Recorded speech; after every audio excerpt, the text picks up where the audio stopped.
আসসালামু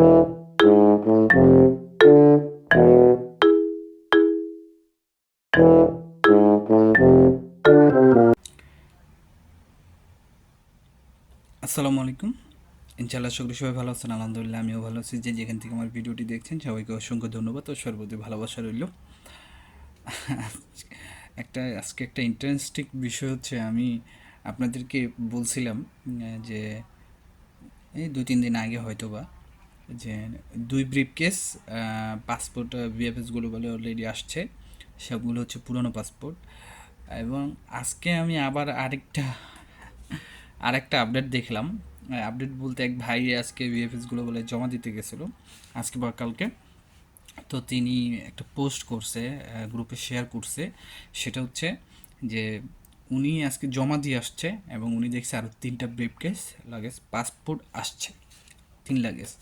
তো এখন এখানে কথা হচ্ছে, সর্বোপরি দেখেন সব কিছুর জন্য আলহামদুলিল্লাহ। এই যে পাসপোর্টগুলো বা ব্রিফকেসগুলো আসছে, আসলে এইগুলোর ভিতরে আপনারাও অনেকে জানতে চান আসলেই কি এটা সত্য। হ্যাঁ, এগুলোর ভিতরে পাসপোর্ট আছে। এখন এই 3টা ব্রিফকেসের ভিতরে মিনিমাম আমি মনে করি আপনার যদি হয়ও ধরেন 1002 পাসপোর্ট হবে বা 1003 একটা ব্রিফকেসে। যদি 1000 করেও ধরি, ধরেন আপনার এই 5 দিন, মানে টোটালি তো 5টা ব্রিফকেস হয়। তো আপনার 5,000 হয়। তো আপনার বিশ্বাস নাও করতে পারেন। আমি স্ক্রিনে দিয়ে দিলাম, স্ক্রিনে দেখেন 3 ব্রিফকেসের কথা বলা হয়েছে। তো আমি মনে করি আগস্ট আগস্ট মাস চলতেছে, সেপ্টেম্বর, অক্টোবর, নভেম্বর, ডিসেম্বর। এই ডিসেম্বরে এই 4 মাসের ভিতরে মোটামুটি ডিসেম্বর পর্যন্ত যে ফাইলগুলি আছে সব পেয়ে যাবে।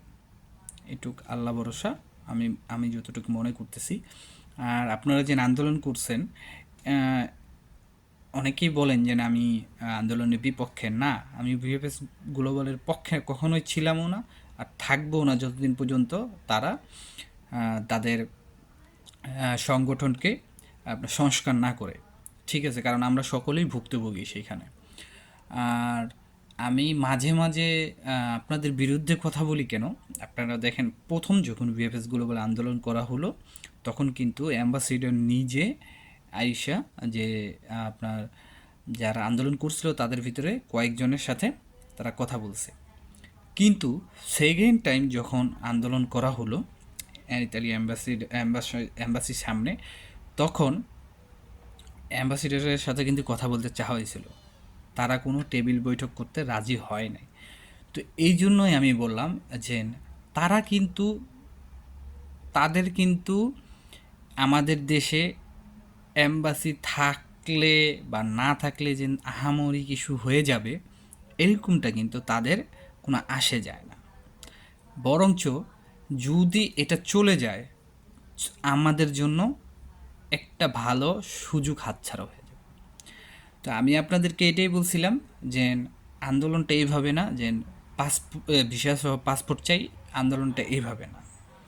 আন্দোলনটা এভাবে করা উচিত ছিল যে আমাদের স্লোগান একটাই হওয়া উচিত ছিল, বা আমাদের কথা একটাই হওয়া উচিত ছিল, যে লাগলে আরও সময় নিক, বাট আমাদের একটা ফিক্সড সময়ের ভিতরে আমাদের ডিসকাস্ট করুক বা আমাদের ভিসা দুক, যে কোনো কিছু করুক। দেখুন, তারা কিন্তু ইচ্ছা করে এই কাজগুলি করতেছে না, এটা সবসময় মাথায় রাখবেন। কেননা দেখেন, তারা আমাদের এই বিষয়গুলি মাথায় রেখেই কিন্তু এখন থেকে পাসপোর্ট আর জমা নিতেছে না। তো এই জিনিসটি আপনাদের ভাবতে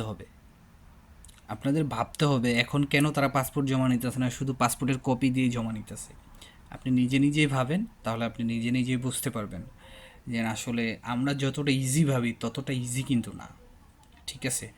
আর ওই যে বলতেছেন জনবল নিয়োগ করব নতুন করে, আরও মানে 10 গুণ করা না, চাইলেই সব কিছু হয় না। চাইলেই সব কিছু হয় না। আমরা আমাদের মন থেকে বলি, বাট এগুলো বললেই তো হইব না, না। এই ভিডিওটা দেখার পর অনেকে আমাকে আমার মা বাপ তুলে গালি দিতে পারেন, আমাকে নিজে গালি দিতে, বাট আমার কোনো আফসোস নাই। আপনারা নিজেরাই ভাবেন। এখন আমি যদি চাই যে আমার এই গালি দিব, তারা আমি জুতা পিটা করুম, কি পারুম?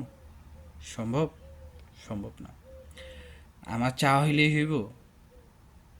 সব কিছু চাইলেই হয় না, বুঝতে হইবে। এক্সাম্পল আমি বুঝাইলাম, বা আপনারা কেউ যদি চান আমারে মারবেন, ঠিক আছে, বা আমারে কেউ কিছু করবেন, এখন কি সম্ভব? সম্ভব হয়তো কখনো হইব, কখনো পারবেন, বাট তত্ত্বগত কিছু হয় না। আমি জানি 1 বছর 2 বছর অনেকেরই হয়ে গেছে, এখন কি করবেন? কিছু করার নেই।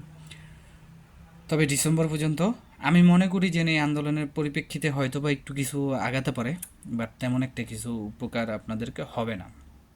যদি হতো তাহলে তো হতোই। তারপর আমি দোয়া করি যেন হোক। আর সর্বোপরি আমি একটা কথাই বলবো, ইটালি যারা জমা দিছেন পিছনের, কিন্তু এই যে আপনারা জানেন আজকেও কিন্তু অনেক পাসপোর্ট পাইছে, গতকালকে সিলেটে ফ্যামিলি ভিসা। আর আমি একটা জিনিস বুঝতেছি না, যে কেন এত ফ্যামিলি ভিসা পাচ্ছে, এই জিনিসটা আমি বুঝতেছি না। আচ্ছা, আপনারা একটা কাজ করেন, আপনারা যারা যারা যেই তারিখে জমা দিছেন, আমার ভিডিওটা আজকে যারা দেখবেন দয়া করে সবাই শেয়ার করবেন।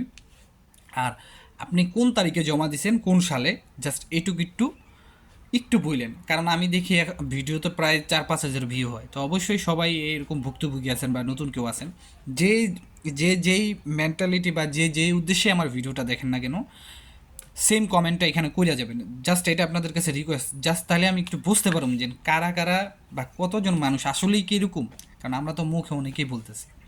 ঠিক আছে, আপনারা একটু জাস্ট বললেন। আর আরেকটা কথা, যারা আমার হোয়াটসঅ্যাপে নক দেন, আমি বারবার বলি, এখনও বলতেছি, সামনের থেকে আমি লাইভে আসবো, আপনারা সরাসরি লাইভে আমার আমার সাথে যুক্ত হবেন। আমি কখন লাইভে আসবো এটা আমি জানাই দিব, হোয়াটসঅ্যাপ এবং ইউটিউবে যারা দেখতেছে, সরি, ফেসবুক ইউটিউবে দোনো জায়গায় আমি লাইভে আসবো। কারণ হোয়াটসঅ্যাপে সবার সাথে এত ভাই সময় হয় না, ঠিক আছে, বিশ্বাস করেন।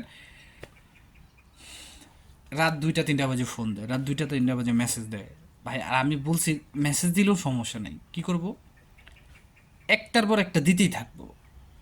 না ভাই, আমি নিজেও মানুষ।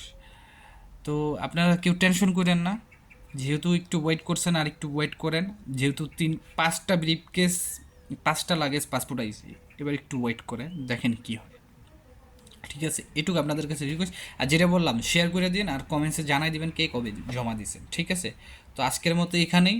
সবার জন্য দোয়া রইল, সবাই ভালো থাকবেন, সুস্থ থাকবেন। আর বাংলাদেশের বন্যা পরিস্থিতি জানেনি এখন পুরো একদম খারাপ।